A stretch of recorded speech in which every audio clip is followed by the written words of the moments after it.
to Sports Scope, the most influential sports talk show in the nation.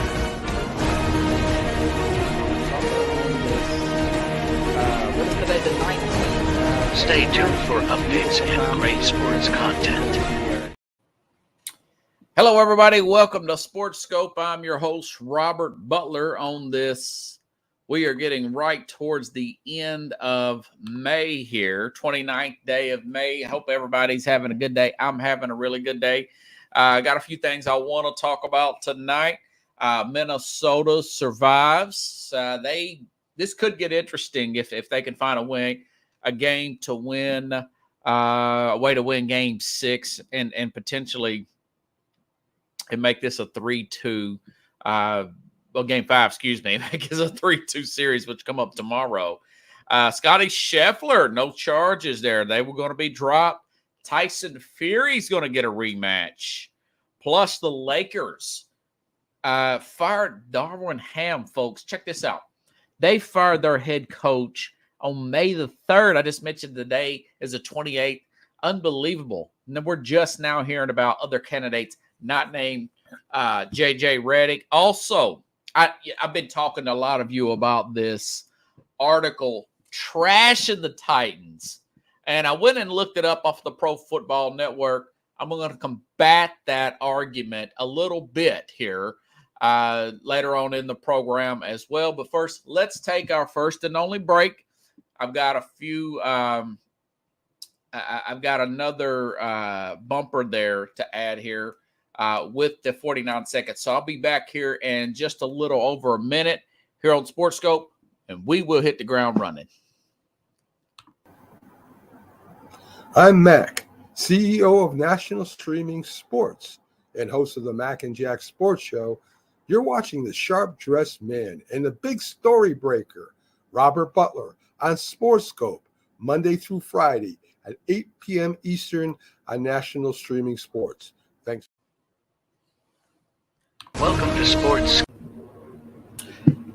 Hello, Sports Scope followers. The program has seen tremendous growth since going 5 days a week. I just wanted to thank everybody for your cash contributions and sharing the program with friends and families. Just a reminder, if you want to contribute to the program, go to the Cash App, the cash sign, and Sports Scope. There are other ways to contribute to the program listed at the bottom of the screen. If you want to advertise on the program, go to sports, that is sports with an S, another S, scope, SKOPE, at gmail.com, just like it's listed at the bottom of the screen. Thank you and enjoy the program. All righty then, now I'm back here live. Okay, so Minnesota finally got aggressive. They was back and forth last night. Karl Anthony Towns only took 5 3-point attempts, hit 4. It's like them and Boston listen to the program sometimes. Getting the ball to the rim. Hate to sound like a broken record, but aggressive wins. I mentioned this yesterday in the program. Anthony Edwards talking about the free throw disparity, the free throw disparity that they had in the game prior to this. Not so much in this one here. Free throw percentage, by the way, 64%, but they took 25 to 21. They actually got more free throw attempts, and that's just getting the ball to the rim. Certain things about basketball never change. I don't care what era, 3-ball era, whatever you want to say, certain things do not change. Aggressive will get you calls at the free throw line, particularly in the playoffs here. You're not going to get a lot of foul calls on fadeaways here. You see what I'm saying? Not going to get that going on fadeaways. But anyways, yeah, so they actually outshot 4 more free throws on Dallas's home floor. That is really impressive. 23 to 23 assists. They're passing the ball. Not a lot of points in the paint. 46-10 point difference there in this particular 5-point range here. A lot of aggressive play. Rudy Gobert getting the ball to the rim, slamming it.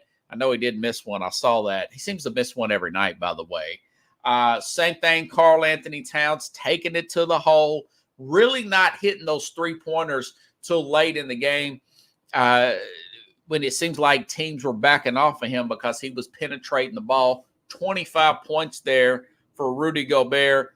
Very good game. Like Charles Barkley said, give him his flowers, or it might have been Chuck, but I think it was might have been Kenny Smith, but I think it was Charles Barkley said, give him his flowers.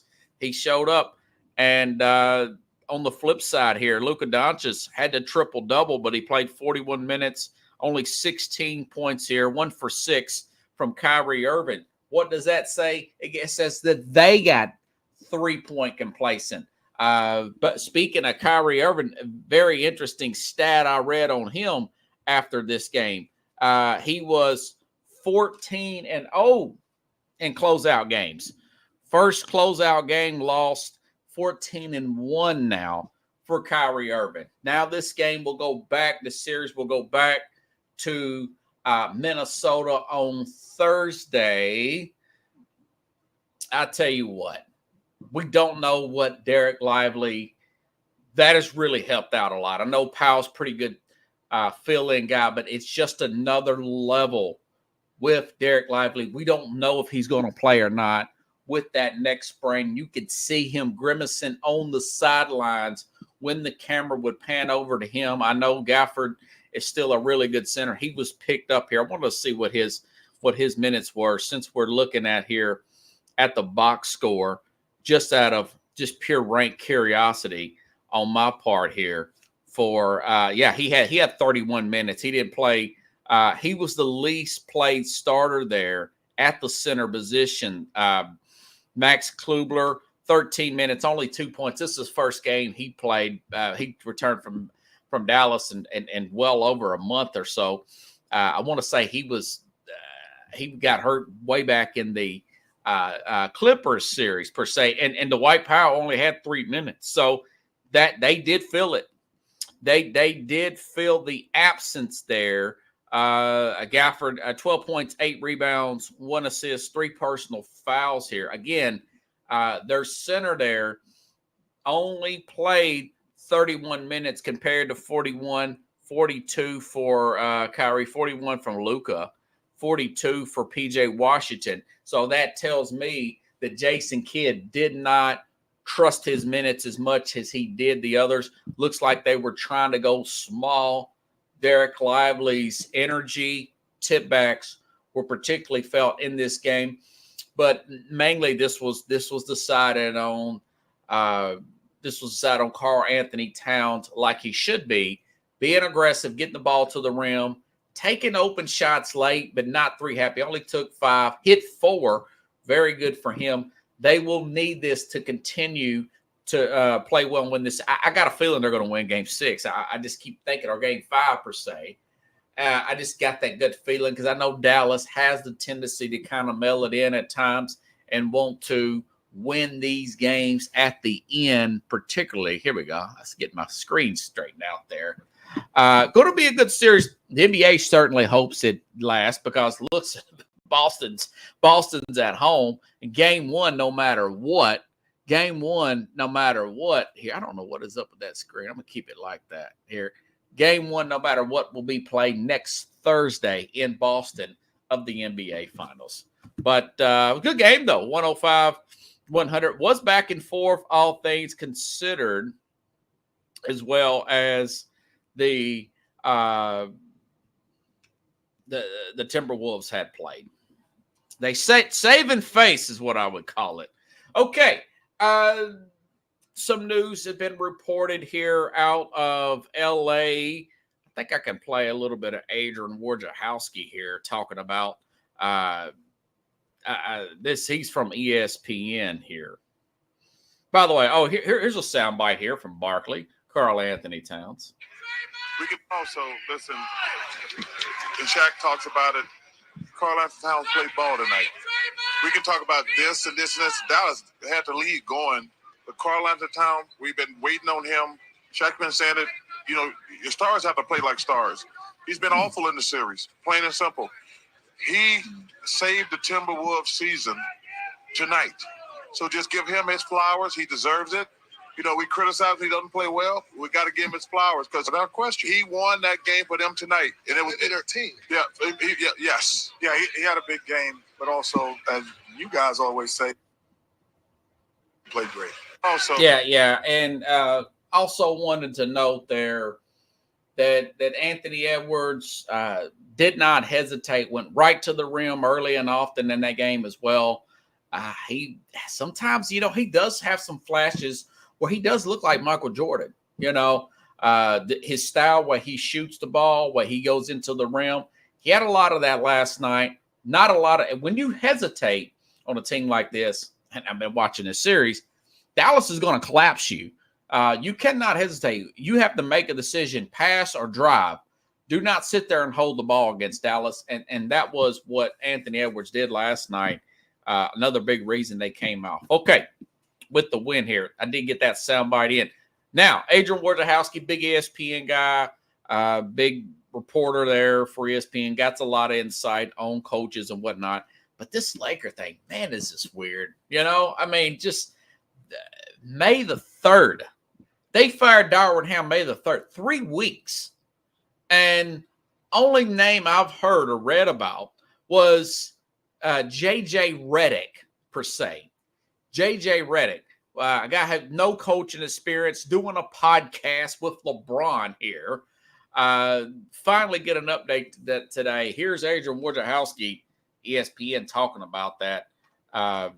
Other assistants who may come up are candidates, in air quotes, for the Lakers. Got progressively better. Yeah, Ty Lue was never really on. That was in light of Ty Lue signing an extension today with the Clippers, as expected. He's doing the best he can with the players that he has. Remember, Kawhi Leonard constantly been an overall disappointment, missing a lot of games since being a Clipper. Here's Ward's on the Lakers search here, Coach. Is a part of that search. But the Lakers now are starting to bring in candidates for longer, in-depth interviews. They had a series of, I think, kind of get-to-know-you interviews with people they didn't know as well. I'm told that New Orleans top assistant James Borrego is meeting with the Lakers today in L.A. This is his second meeting. He was the head coach in Charlotte for 3 years, got progressively better each year, an elite NBA offense in Charlotte, and you saw the work he did with Zion Williamson and that team. He's a very serious candidate in this Lakers search, but they're going to bring in more. And there's going to be, I think, over the next few weeks, you're going to see, more candidates come back in and dig a little deeper with the Lakers on this head coaching job. They're nowhere close on this one. Nowhere close in 3 weeks. I mean, listen, I looked it up just to be on the safe side. All right. They are the 4th. Yes.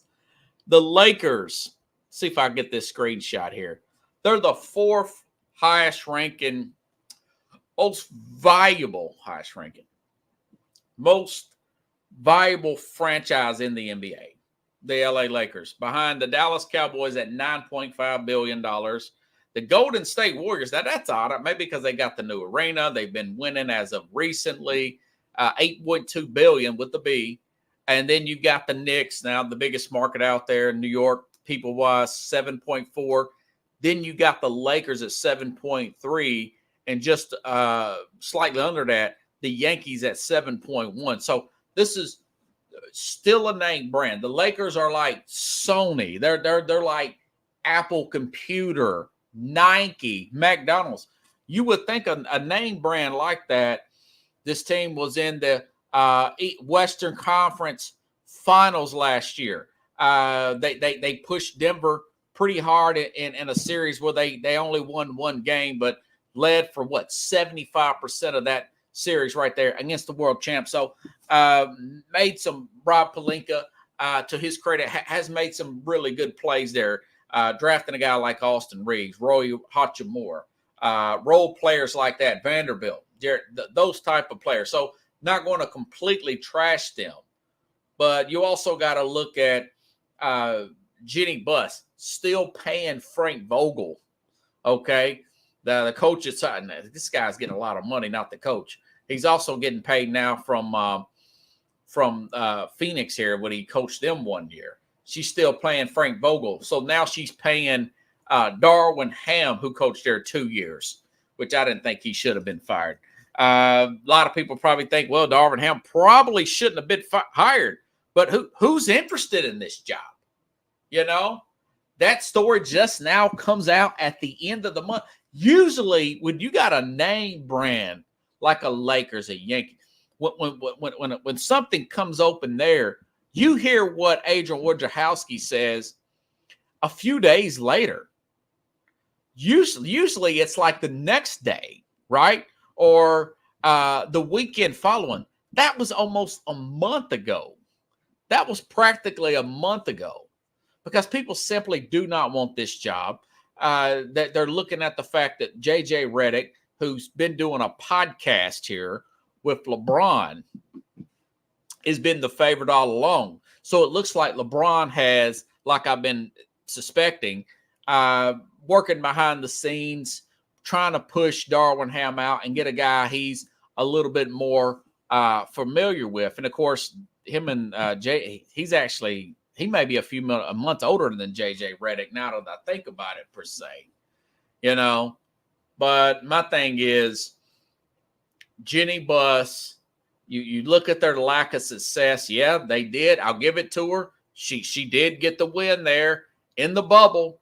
Believe it or not, I don't know if they could have air quote won it without being in the bubble, but that was a team that probably could have made to the Western Conference Finals, perhaps the finals, the way they were playing before the COVID stuff broke out in March. They were in first place at the time. I don't want to hold that against them. But this is essentially being club chaos. They're just going through coach after coach after coach. You got to run everything through LeBron James, him going to be 40 years old. You got 31, 32-year-old Anthony Davis here, which I would try to, build something around him and move off LeBron, who's, keep reading, he's technically a free agent. And, of course, now you got to bring his son in here, So my thing is, I've said this before, over $7.3 billion, between $7.5 and $8 billion. I think Jenny should just cash her chips in and sell this team. They're pretty valuable now. Inflation's up and whatnot. I think she should just sell this team. It's going to be chaotic throughout. And once LeBron leaves, I don't see how this thing's going to really even get any better per se, from the way they do things. Everything with the Lakers seems seat of the pants type of, hiring. I mentioned this the other day. Magic Johnson with no experience. Just who do you know? Who does her girlfriend? Rob Pelinka, he's done a decent job. Kobe Bryant's former agent here. It seems like it's just making it up as they're going along here per se. But a team like the Lakers, they would sell pretty quickly, I would say. And they could go out and get some real basketball people. Take a step back, take a step forward. They should move off LeBron James. Okay? They don't want to do it, but I think they should get a little bit younger around Anthony Davis here. But I tell you, it's one of the more embarrassing stories in the league. But that being said, J.B. Bickerstaff was fired, and he had only been there 4 years. They got a playoff victory there in Cleveland. Supposedly, Donovan Mitchell pushed him out of town. I was reading something the other day, and I could not find it today, but I know, I want to say by 2040 or 2050.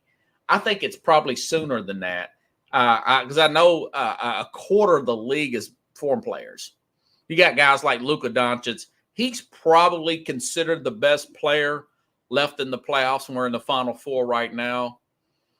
And the Joker just won his 3 out of 4 MVPs.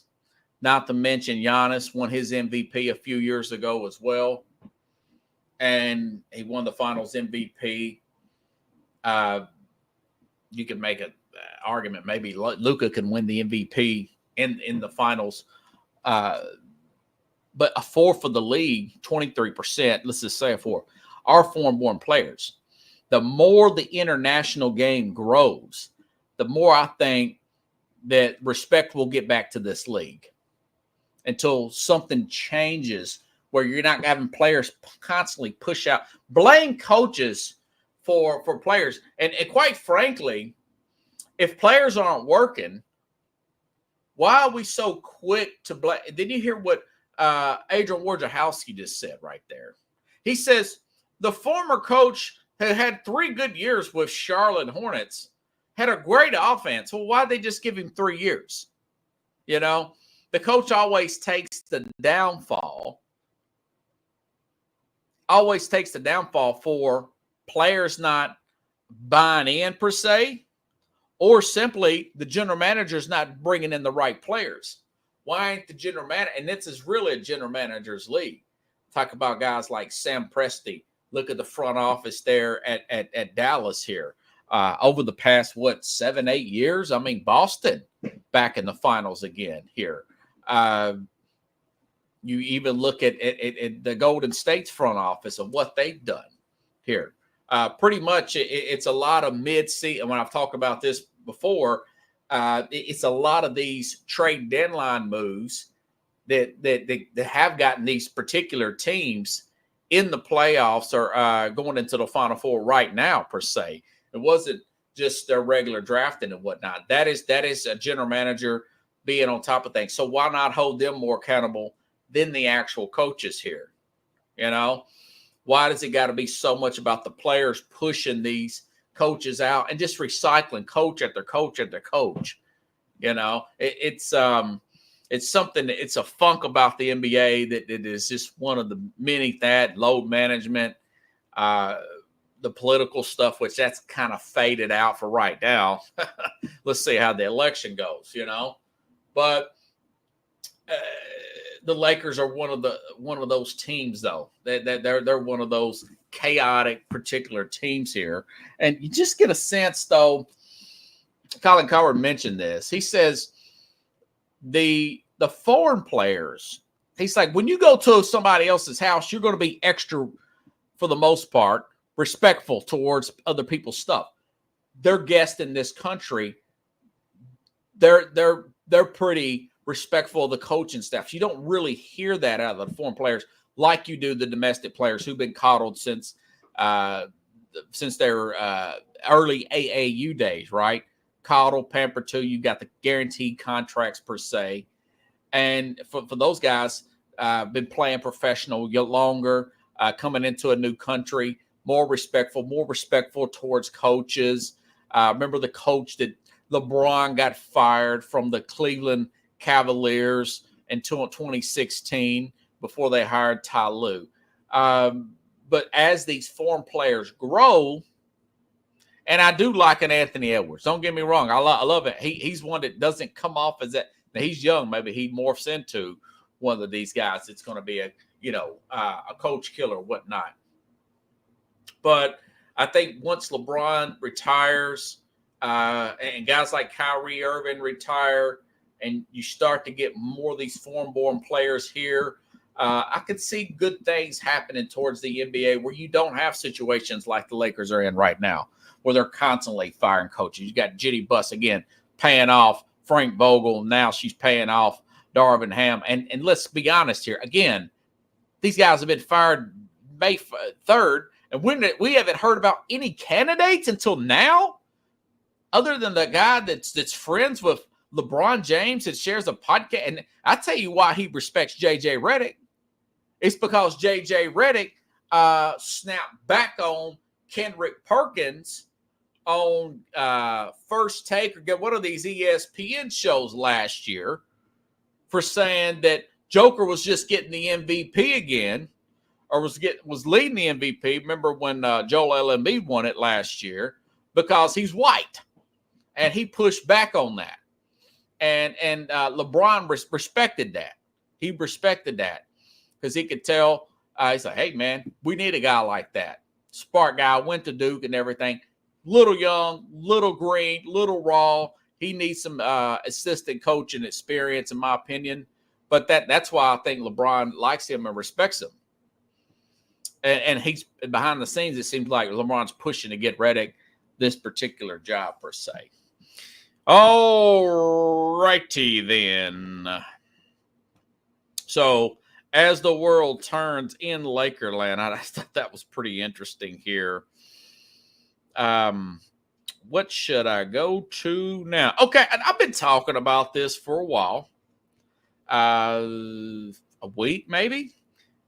And there's a story out of this new, somewhat startup website, but for some reason, since this story came out last week, which is the 21st, I mean, what's the 20? About a week ago, about the Tennessee Titans and Will Levis. And again, I said this on Ralph Williams' program yesterday when he's asking me about the Titans. I'm not no fanboy of the Titans. You know, I'm out of Nashville. But I'm not one of these rose-colored sunglass wearing people that's watched this program other than a year. I'll call a team out when they're playing bad. I'll praise a team when I'm playing well. I'll admit when I made a mistake. I was out on Lamar Jackson from his rookie year all the way up to about middle of last season because of his injury problems, his unorthodox style, his rushing attempts, his lack of success in the playoffs. But he has grown, and the Ravens have put a lot of money, resources behind him. And they did win the Super Bowl last year, but they did get the best record in the NFL. They did win a game, got to the AFC Championship game. I gave him his praises. Guys won 2 MVPs. I thought the first one was a fluke. I thought the second one was well-deserved, although some would argue that maybe Josh Allen should have got it. I thought Lamar should have, because they had the best record, best player on the best team with the best record. Give it to, and they were destroying teams at the end. Yeah, give it to him. His stats were great last year. So, and just because I'm out of Nashville and you could see the Nashville skyline behind me, I said that the Titans would go below 500 last year. And they need to lean towards the offensive side of the ball. I said they had a bad offensive line. They had to fix that problem. I wished last year during the offseason they would have got a real left tackle like a Orlando Brown or Laramie Tunsil, but probably not Tunsil with Houston. But Orlando Brown, who was a free agent that later signed with the Cincinnati Bengals there, instead of Andre Dillard, and which we later heard through Rich Ferris that of Cumulus 104.5, the zone that covers the team, that was Mike Vrabel, the coach, pushing to get Andre Dillard, which the Titans later cut last year. So, all that being said, I'm not one of these rose-colored sunglasses people, okay? But when you go too far the other way, I'll have to push back on that a little bit. And I found that article that I've been teasing and talking, not necessarily teasing. I really wasn't going to get into it.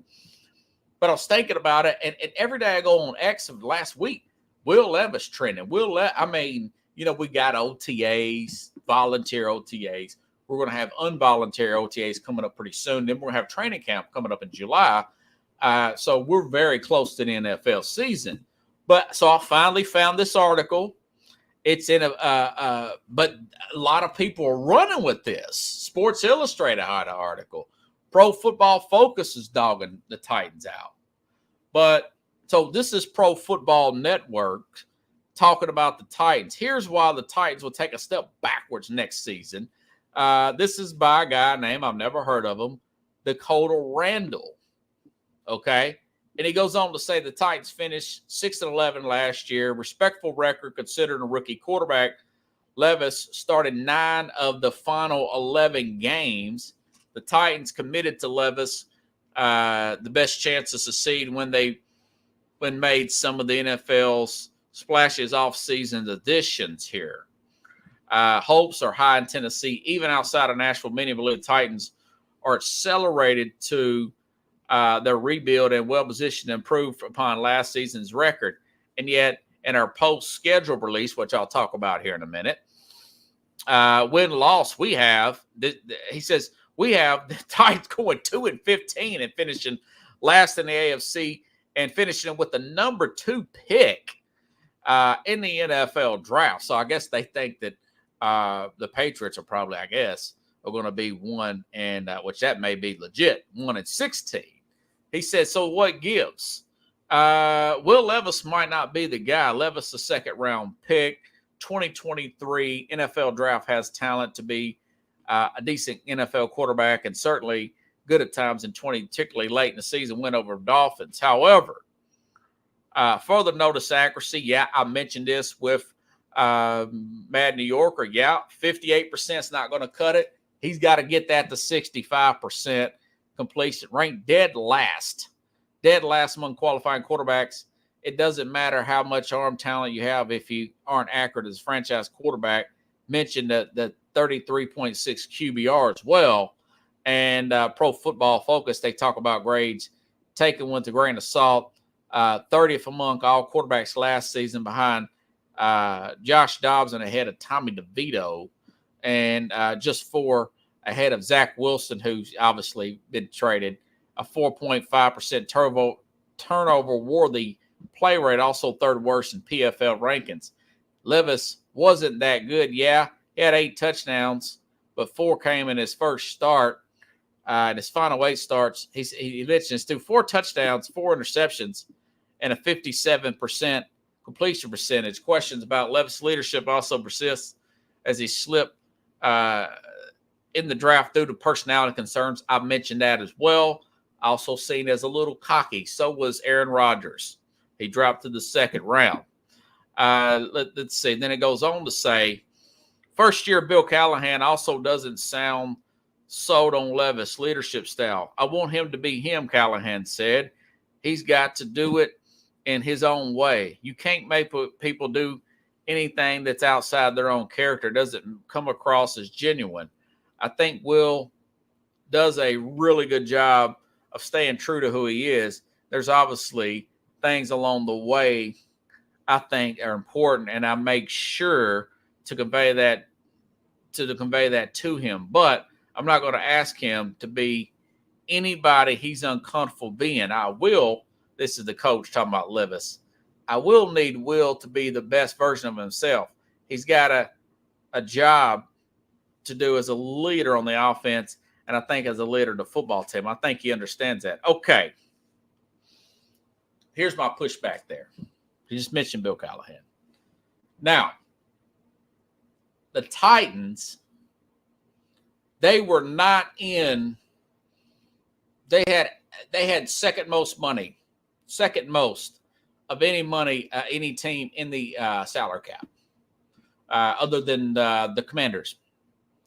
And I keep up with this daily. Not one rumor. Mention this with the Lakers, right? Not even one rumor of the Titans being in the Kirk Cousins sweepstakes. Not even one rumor. Remember, the Titans picked 7th. All right. Michael Penix, highly sought after. Now that we know, not just the Falcons who drafted him, the Raiders, okay, possible Minnesota, even though we know they liked the Michigan QB. Seattle was being linked to Michael Penix. Titans could have selected him, okay? They could have got line elsewhere, all right? Not even a hint, not even one hint of getting any kind of, and they had plenty of money. They could have outspent Atlanta. They had more money. They didn't go after, if they were this down on Levis, they would have went after Cousins in free agency. But it didn't happen. They weren't even rumored. They didn't even bring him in. And if these guys are so high on the guy ahead of him, which was Ryan Tannehill. How come Ryan Tannehill wasn't picked up? Still hasn't been picked up. Okay? And the story goes on. It says, what will be identified? What will be their identity under the new head coach and without Derrick Henry for that matter? We knew the Titans were about with Mike Vrabel was the head coach and Henry was a leading running back. Even without an elite roster, the Titans were a hard-nosed physical football team that was a nightmare to play against. They could beat any team simply by working and coaching harder. But now Henry's in Baltimore. Vrabel is in Cleveland in their places. Tony Pollard, who's completely different kind of back, and 39-year-old Callahan, who was 14 years of NFL experience, but this is his first stint at head coaching. Maybe it's time for a new voice in Tennessee, but you can find plenty of people in the league believe Vrabel is a top NFL head coach. So it's hard to say swapping Vrabel for Callahan will be a net positive. I disagree with that. Okay. There were several jobs opening, including New England, including who was the other one? The Raiders, the Chargers, just a massive amount. The Falcons. If he was so good, he was sought as being a guy who wanted to pick the players, okay? Like Belichick wanted to pick the players. By the way, he says, how do we know he's not going to be that good a coach? Well, the philosophy is Brian Callahan will be 40 when the season starts. His dad, and that failed to mention this in this particular article, Bill Callahan, arguably the best offensive line coach, which was Tennessee's biggest bugaboo in the NFL. They didn't mention the fact, and I'll read through this some more, that Tennessee's offensive line was between 30 and 31st last year. They had some injuries. Peter Sonorski had his appendix taken out last year. Andre Dillard, I just mentioned. Andre Dillard was a total bust and should have never been signed here. They were going cheap. Also, not to mention the fact that 5 of the last Super Bowls, not just one, both coaches since 2019, folks. That's 5 Super Bowls have been from an offensive background. So Titans made the right call here, going with an offensive-minded head coach. So I totally disagree with this article there that's been talked about for over a week. Okay.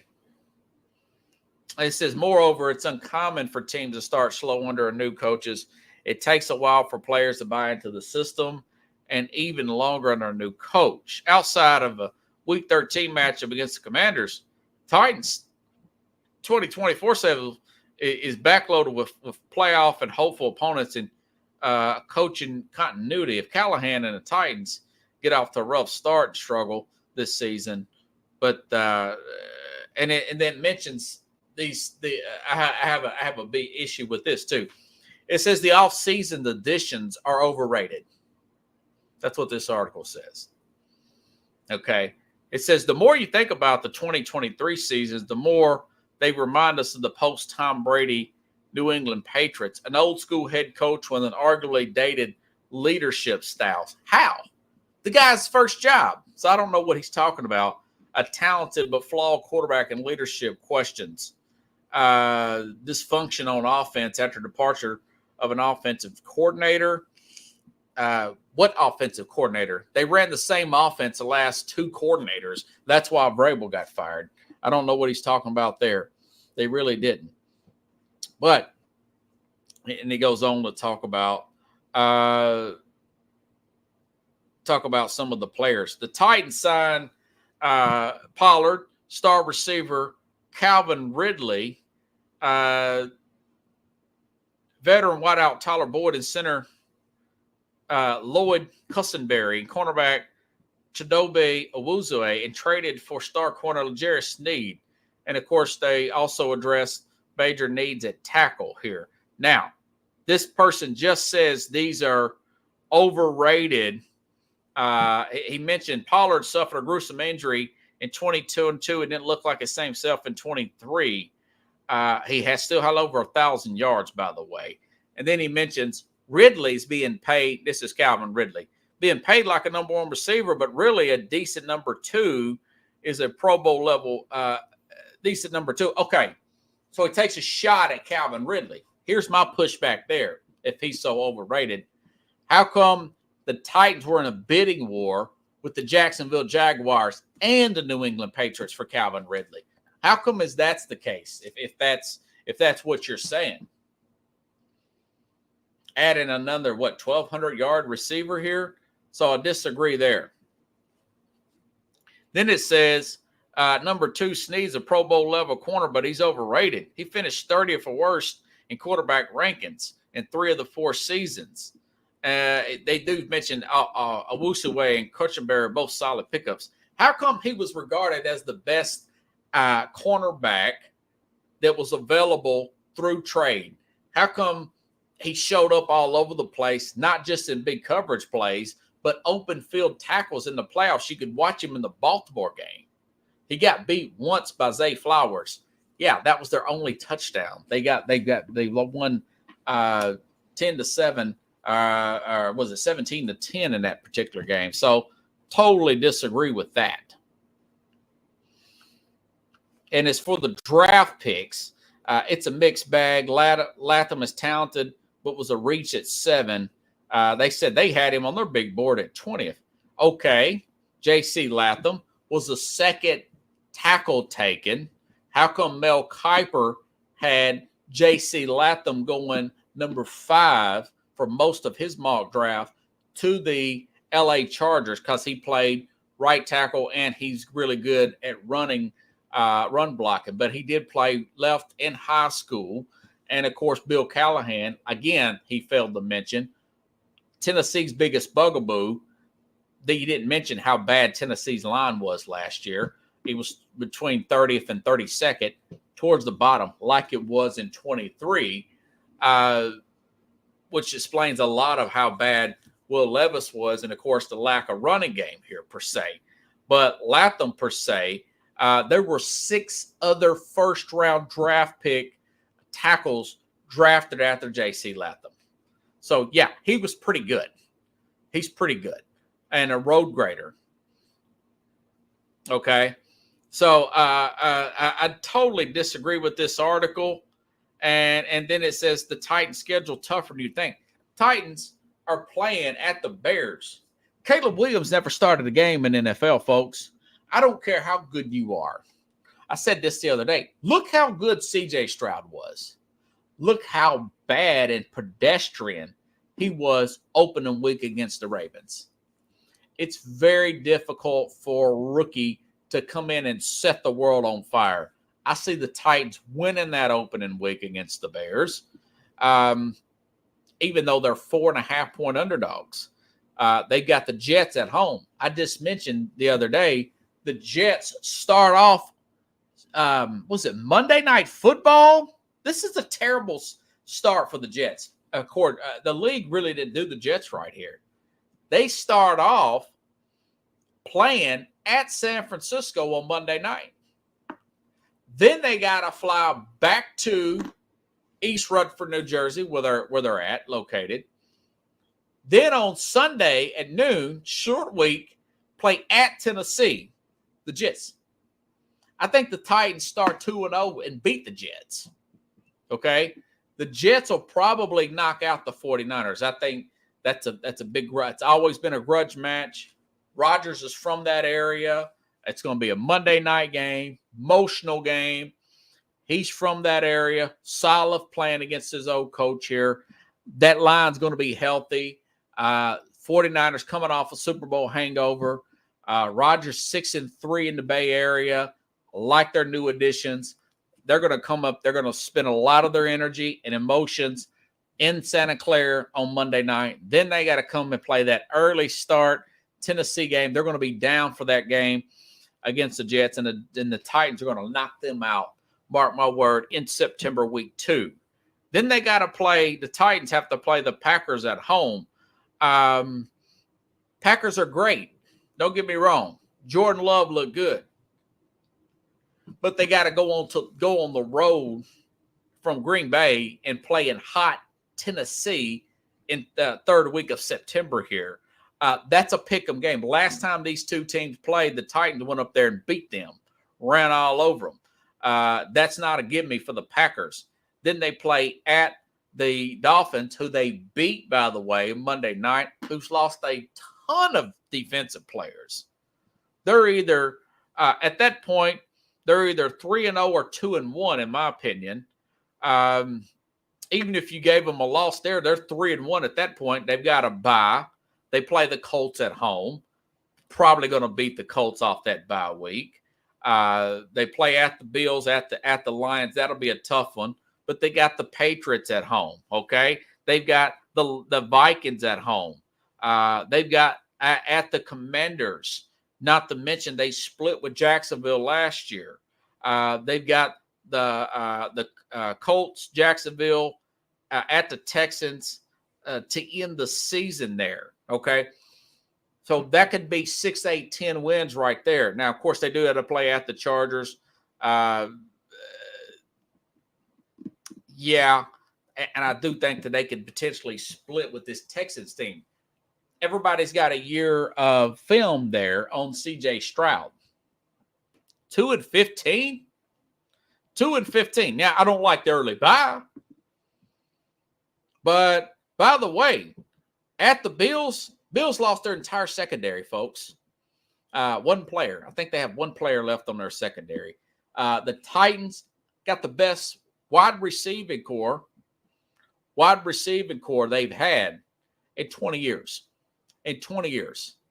And DeAndre Hopkins said this today. He said, this, who is this guy here? Oh, God. Now, let me look at their roster again. And I was watching them today here. Almost on there. Here, just stand by, folks. Yeah, Trayvon Burks. He said, man, this guy looks like A.J. Brown, man.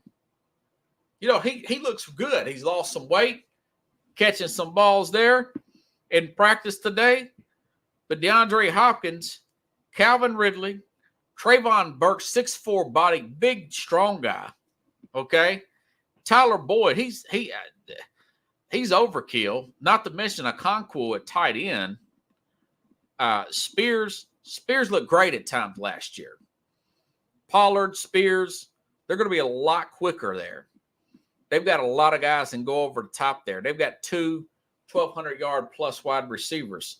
All right. And you look at Bronsko here, second year with this team here that Callahan brought out of San Francisco here. All right.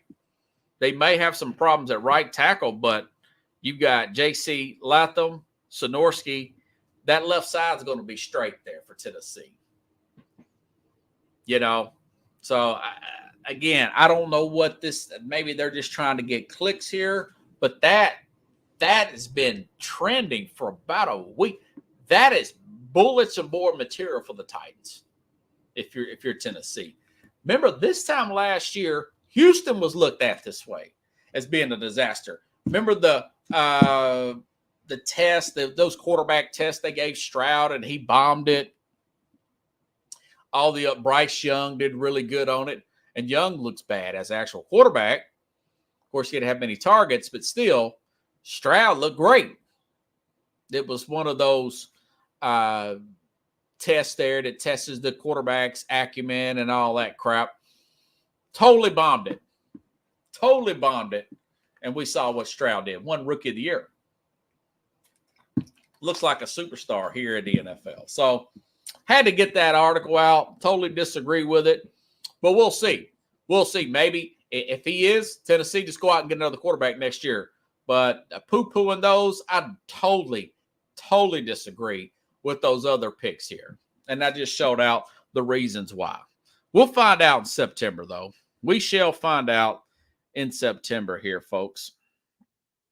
And other news, Scotty Scheffler. I said I thought after looking at that video the other day, the golfer who got arrested the other day, I thought that he would probably get those charges dropped. Looks like the cop overreacted.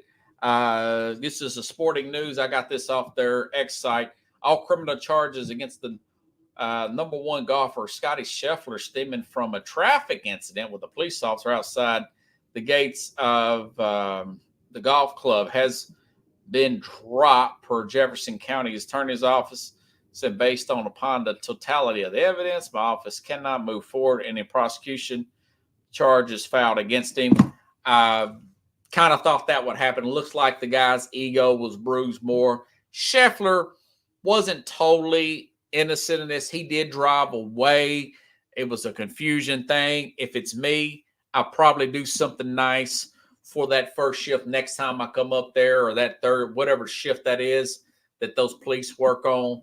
Make it look good for me PR-wise, even though I'm already won the PR war per se. And Scheffler, hey, like I said, they lost that tournament, but he did shoot like, 65, 66 after that. So he's good under pressure when chaos comes his way. So all's well, ends well there. Also, I was reading that, and I'll tell you what, folks, I don't care how hard it is to get that ESPN Plus. If it's going to be on it was this time. I will be watching that Tyson Fury rematch. It's already been set for Usyk, who beat Tyson Fury a couple weeks ago, right? That's going to be December 21st. The two fighters will square off on December. It says TNT Sports. Alexander Usyk, who's the champ now. I'm going to tell you right now, I think Tyson Fury is going to beat him. I think this is, like I said, after the fight, and Jack Hirsch and the other guy that was on his program, I do think this was more like Ali. Wasn't quite up to his 100%. He wasn't quite to the top of his game when he fought, little heavy, little out of shape for his standards when he fought Joe Frazier for the first time. But he went on and beat him the next two. I do think Fury will beat this guy. Big size advantage there. I think he will beat this guy. He was playing around even after getting dizzy late in the later rounds, putting his arms behind his back, thinking he's Ali or something. And this guy was popping him left and right. I don't think he's going to play this time. Remember, he just lost the decision last time. I think he will take advantage and win this fight, possibly in a knockout. It's going to be, like Jack Hirsch said, it's going to be hard for Usyk to top the kind of performance that he had. I mean, blowing off his family, everything, 10 months of hardcore training. Now he's only got less than 7 months now for the actual fight that's going to happen the Saturday before Christmas. I don't know when it'll be. Probably be like the other one, fought in Saudi Arabia somewhere and get another $100 million deal there from that thing. Also, kudos to all you fantasy football players out there. You'll know about this guy. Great story here. The Jets are signing former Bear Tyreek Cohen. Tyreek Cohen signed a 1-year deal with him. One of the NFL's top NFL return specialists. Good. My dad would call like a scat back type of player, catch the ball in the backfield. He had just had injuries after injuries. Before the injuries derailed his career, he last played in the NFL. Tyreek Cohen, remember that name, in 2020, practically 4 seasons later here in 24. I hope he makes it. That'll be a great comeback story there. Little bitty guy, number 29 for the Bears. A lot of you I remember using him 2019, 2020, but he just because of his size, man, he got a little bit too injured there for Tyreek Cohen. What a great story there for him. being back in the saddle again. Hope he makes it and makes an impact for the Jets here. Just don't hope he doesn't mess up any of my predictions as far as the Jets here. As far as the Jets beat the Titans, because the trashing this guy from the NFL or the NFL, not network here, Pro Football Network here, excuse me. Trashing this guy from Pro Football Network, talking about the Titans saying they're going to go 2-15 and just dogging these free agent pickups and draft picks that they made, which I'm high on all of them. Excuse me. Whew. Get a little tired here. Anyways, folks, if you like the show, share the show. I'll be back Friday. Tomorrow, it's been stacking up on me. I'm going to have to do some editing and get some more clips out for you tomorrow. I was going to do it today, but hey, tomorrow's the game on. Maybe Minnesota pushes this thing to a 6-game, makes it a little interesting if they can win one more game. They certainly got the talent to do so. And we don't know how when that enter is going to flare up for a Luka Doncic. And we don't know when Derek Lively is going to be back. There's nothing for certain there. So anyways, I appreciate you all. Have a good night. I'll see you Friday, hopefully, with the Mad New Yorker, Carlos Mad New Yorker Chavez. Have a good night, everybody.